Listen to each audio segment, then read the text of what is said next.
Kerala NGO union town Palakkad area 63ാം വാർഷിക സമ്മേളനം നടത്തി. താരേക്കാട് EMS ഓഡിറ്റോറിയത്തിൽ രാവിലെ പതാക ഉയർത്തലോടെ സമ്മേളനം ആരംഭിച്ചു. യൂണിയൻ സംസ്ഥാന കമ്മിറ്റി അംഗം KR അനിൽകുമാർ ഉദ്ഘാടനം ചെയ്തു. എന്നാൽ നമ്മുടെ ഗാന്ധിജിയോട് വല്ലാത്ത സ്നേഹമാണ് RSSകാർക്ക് നമുക്കറിയാമല്ലോ. 1948 ജനുവരി 30 നാഥുറാം വിനായക ഗോഡ്സെ എന്ന് പറയുന്ന മതഭ്രാന്തൻ നമ്മുടെ മഹാത്മാഗാന്ധിയെ വെടിവെച്ച് കൊല്ലുമ്പോൾ ഇന്ന് ഗോഡ്സെയ്ക്ക് അമ്പലം പണിയുന്ന നാടായി നമ്മുടെ രാജ്യം മാറുകയാണ്.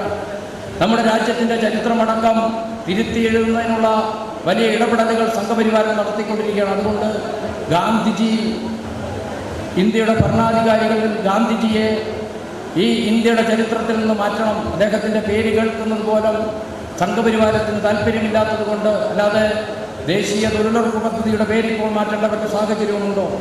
പേരൊക്കെ വലിയ ഇമ്പമുള്ള പേരാണ്. GPG റാംജി എന്നൊക്കെയാണ് പറയുന്നത്.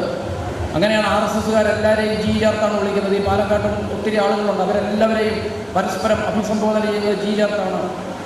എല്ലാവരോടും വലിയ വിനയമുള്ള ആളുകളാണ് RSSകാർ. ഗാന്ധിജിയോടും വലിയ വിനയമുണ്ട്. അതുകൊണ്ട് തന്നെയോ അവർ ഗാന്ധിജിയെ വെടിവെച്ച് കൊന്നു. എങ്ങനെയാ പറഞ്ഞത്? ഞങ്ങൾ ചെറുതായി ഒന്ന് വെടിവെച്ചു. അങ്ങനെ ഗാന്ധിജിയെ വെടിവെച്ച് കൊന്ന ഈ സംഘപരിവാറുകാർ അദ്ദേഹത്തിൻ്റെ പേര് തന്നെ ഇന്ത്യയുടെ ചരിത്രത്തിൽ നിന്ന് വെട്ടിമാറ്റുന്ന രീതിയിലേക്ക് പോകുന്നു. ഇവിടെ ദേശീയ തൊഴിലുറപ്പുമായി ബന്ധപ്പെട്ടുകൊണ്ട് മുഴുവൻ കേന്ദ്രമാണ് അതിൻ്റെ ഫണ്ടടക്കം നൽകിയിരുന്നതെങ്കിൽ ഇന്ന് 40% ഫണ്ട് സംസ്ഥാനങ്ങൾ കണ്ടെത്തേണ്ട സാഹചര്യത്തിലേക്ക് വന്നിരിക്കുന്നു. കേരളം പോലുള്ള സംസ്ഥാനങ്ങൾ ഇനി ദേശീയ ഗ്രാമീണ തൊഴിലുറപ്പ് പദ്ധതിയുമായി ബന്ധപ്പെട്ടുകൊണ്ട് അതിൻ്റെ പ്രവർത്തനങ്ങൾ മുന്നോട്ട് കൊണ്ടുപോകണമെങ്കിൽ വല്ലാതെ ബുദ്ധിമുട്ടുമെന്നുള്ള കാര്യത്തിൽ യാതൊരു സംശയമില്ല. Area president M Sudesh Mohan അധ്യക്ഷത വഹിച്ചു. ഏരിയ സെക്രട്ടറി K പ്രസാദ് സ്വാഗതം പറഞ്ഞു. UTV news Palakkad.